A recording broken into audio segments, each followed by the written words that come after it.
Hello everyone, I hope you all are doing good in your studies. तो आ गया है नेक्स्ट पार्ट। हम यहाँ कर रहे हैं BFUHS की आने वाली 250 पोस्ट के पेपर की तैयारी, साथ ही साथ GMCH एंड PGI की जो पोस्टें आने वाली हैं नवंबर में, जिनका पेपर जनवरी या फिर फरवरी में देखा जा सकता है। सो उनकी भी प्रिपरेशन मैं आप लोगों को करवा रही हूँ।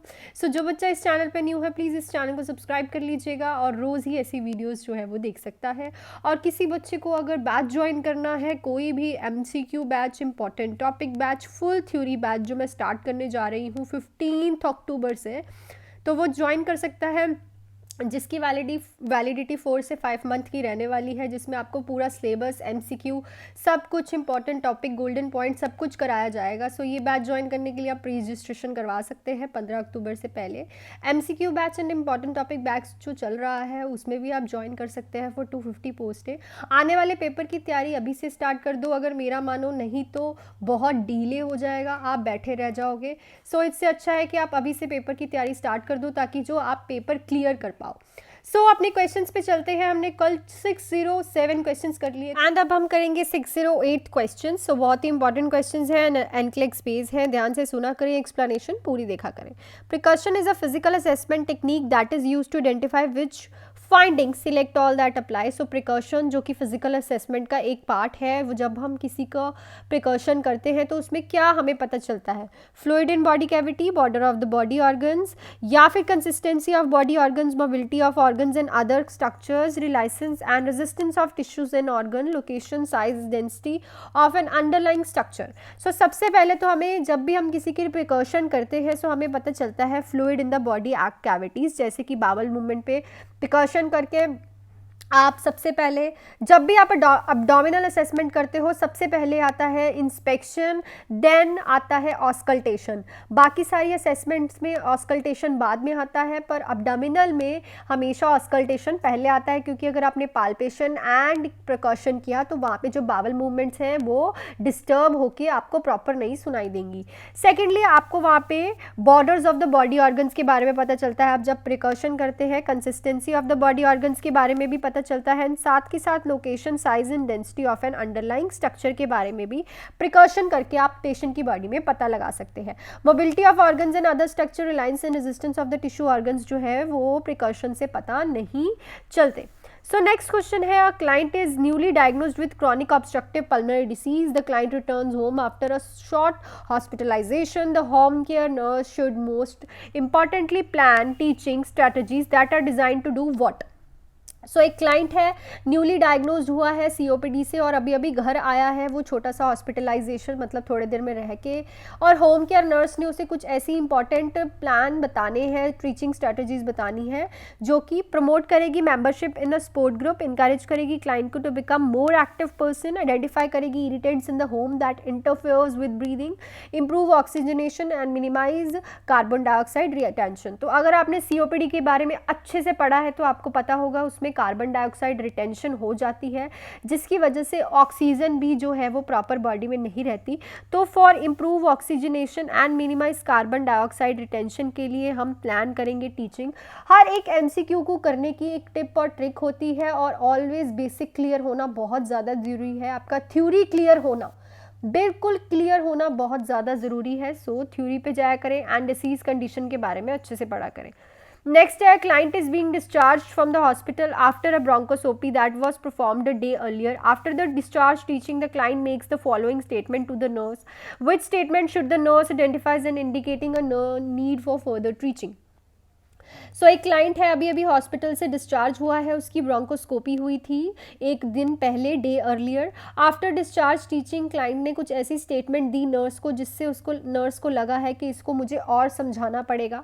सो I will stop smoking my cigarettes, I can expect to cough up bright red blood, I will get up help immediately if have stopped troubling breathing, I will use the throat lozenges as directed by my doctor until the sore throat goes away. So obviously कभी भी bronchoscopy के second day पे कफ जो है वो expect नहीं किया जा सकता ब्राइट रेड कलर का। ब्रोंकोस्कोपी के कुछ 1-2 घंटे बाद कुछ कफ आ सकता है जिसमें हल्का फुल्का ब्लड आ जाए, पर अगर उसको कफ आ रही है ब्राइट एंड रेड ब्लड की तो there is a chances of a haemorrhage, ठीक है। अगर वो कह रहा है कि मुझे ये एक्सपेक्टेड है, मतलब कि ये नॉर्मल है, देन इट इज़ रॉन्ग। उसको हमें और समझाना पड़ेगा ब्रोंकोस्कोपी के प्रोसीजर एंड उसकी एक्सपेक्टेशंस के बारे में।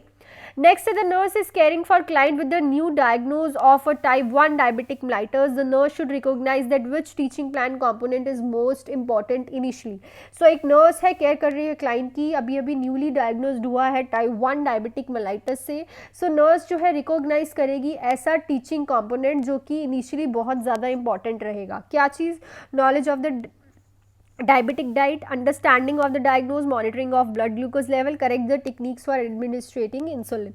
So जब भी आप किसी newly diagnosed patient का केयर कर रहे हो, so वो अभी न्यू डायग्नोज हुआ है, सबसे पहले तो उसे डिसीज़ कंडीशन के बारे में प्रॉपरली नॉलेज होनी चाहिए, बिकॉज पेशेंट को उस चीज़ के बारे में नॉलेज होना बहुत ज़्यादा इंपॉर्टेंट है। आगे प्रोसीजर होंगे, मेडिकेशंस दी जाएंगी, सो उन सब चीज़ों के बारे में पेशेंट को अवेयर रखना स्टार्टिंग से ही बहुत ज़्यादा इंपॉर्टेंट होता है। सो ये एक ऐसा कंपोनेंट है कि जो पेशेंट को अंडरस्टैंड कराना डायग्नोज, जो कि इनिशियली बहुत ज़्यादा हेल्प करता है पेशेंट की रिकवरी में, बिकॉज वो कॉपरेशन ज़्यादा अच्छे से दिखाता है एंड कॉपरेशन के साथ साथ उसका जो डायग्नोज है वो हील होने में जल्दी टाइम नहीं लगता। So the client reports having difficult concentrating and outburst of anger as well as feeling of keyed up all the time. The client reveals that the behavior began soon after witnessing the murder of a good friend. The nurse should suspect which stressor before communicating with the client. So एक client है, report कर रहा है कि उसे concentration में difficulty हो रही है और वो एकदम से गुस्सा हो जाता है और कीड अप लगता है हर टाइम, कि उसको लगता है छोटी छोटी बात पे इरिटेशन होती है। उसने ये बताया कि उसका ये बिहेवियर तब स्टार्ट हुआ है जब से उसने विटनेस किया है, जब से उसने अपने गुड फ्रेंड का मर्डर देखा है। सो नर्स किस चीज़ को सस्पेक्ट कर रही है क्लाइंट से बात करने से पहले? Social phobia, panic disorder, post traumatic stress disorder, obsessive compulsive disorder. So obviously post traumatic stress disorder, जब भी किसी अपने लव्ड वन की या फिर नियर बाय किसी पर्सन की जो कि आपको बहुत ही ज़्यादा प्यारा हो, क्लोज हो, उसकी डेथ हो जाती है, या फिर कोई ऐसा इन्वायरमेंट क्लाइमेटी आ गई जैसे कि अर्थक्वेक, एनीथिंग एल्स, फ्लड आ गया, जिसकी वजह से आपका जो पर्सनल थिंग्स है, जो पर्सनल रिलेशनशिप्स है, पर्सनल चीज़ें हैं, वो इफ़ेक्ट हो रही हैं, उससे पेशेंट को पोस्ट ट्रॉमेटिक स्ट्रेस डिसऑर्डर हो जाता है। सब होने के बाद एक स्ट्रेस हो जाता है उस चीज़ का, वो चीज़ उसके दिमाग में बैठ जाती है। बहुत ही इंपॉर्टेंट है ये टॉपिक। सो इसके क्वेश्चन BFHS में आते हैं, इसको भी एक बार आप कर लेना थ्योरी से। The nurse is performing a neurological assessment on a client with the diagnosis of dementia and assessing the function of a frontal lobe of the brain, which should the nurse assess to yield the best information about this area of functioning. So एक nurse perform कर रही है neurological assessment, patient का diagnose है dementia और वो frontal lobe of the brain को assess कर रही है। सो कौन सा ऐसा असेसमेंट है जो कि बेस्ट इंफॉर्मेशन देगा इस लोब की फंक्शनिंग के बारे में, इस एरिया की फंक्शनिंग के बारे में? आई मूवमेंट, फीलिंग और emotion, level of consciousness, insight, judgement and planning. So जो हमारी फ्रंटल लोब है ब्रेन की, जो एरिया है वो हेल्प करता है insight and judgement and planning में। सो बहुत ही इंपॉर्टेंट क्वेश्चन है, एज इट इज़ आपको BFHS के पेपर में 2-3 साल पहले देखने को मिला था ये। सो ये क्वेश्चन है कि फ्रंटल लोब का वर्क क्या है। फ्रंटल लोब अब जिसकी क्लियर है ब्रेन का स्ट्रक्चर, ब्रेन के कॉम्पोनेंट्स, तो उसको पता होगा कि जो फ्रंटल लोब है वो इनसाइट एंड जजमेंट और प्लानिंग में पेशेंट एक पर्सन की हेल्प करती है। सो अगर वो ये असेस करेगी तो उसको पता चल जाएगा कि ये वाला एरिया जो है वो प्रॉपर फंक्शन कर रहा है।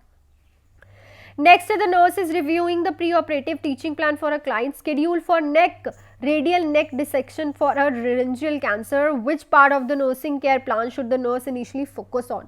So अगर एक नर्स रिव्यू कर रही है प्री ऑपरेटिव, ऑपरेशन से पहले का टीचिंग प्लान जो कि आपने स्केड्यूल किया हुआ है उस पेशेंट के लिए जिसका रेडियल नेक डायसेक्शन हो रखा है, रेंजियल कैंसर था उसको, सो कौन सा ऐसा नर्सिंग प्लान है जो कि उसे इनिशियली फोकस करना चाहिए? Financial status of the client, post operative communication techniques, information given to the client by the surgeon, the client support system and coping behaviour. So सबसे पहले तो आपको फोकस करना है information given to the client by the surgeon, क्यों इस चीज़ को focus करना है?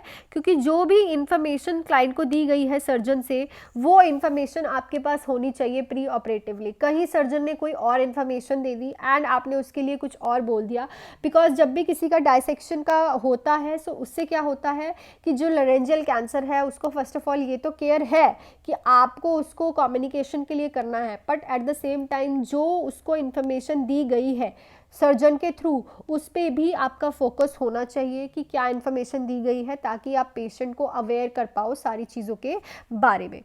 सो that's it for this video. अगर वीडियो अच्छी लगी है तो लाइक और शेयर एंड सब्सक्राइब ज़रूर कीजिएगा इस चैनल को, क्योंकि आप लाइक्स बिल्कुल भी नहीं करते हो। मैं रोज़ ऐसे क्वेश्चंस आपके लिए ही लेके आती हूँ।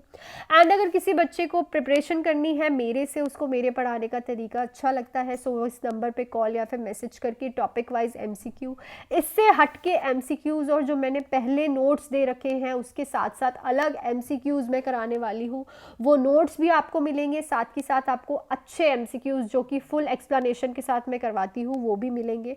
MCQ batch, important topic batch and theory batch जो कि स्टार्ट होने वाला है फुल सिलेबस, क्योंकि पोस्टें अब एकदम से बहुत सारी आएंगी। नवंबर, दिसंबर, जनवरी, फरवरी आपका पोस्टों वाला ही एरिया है।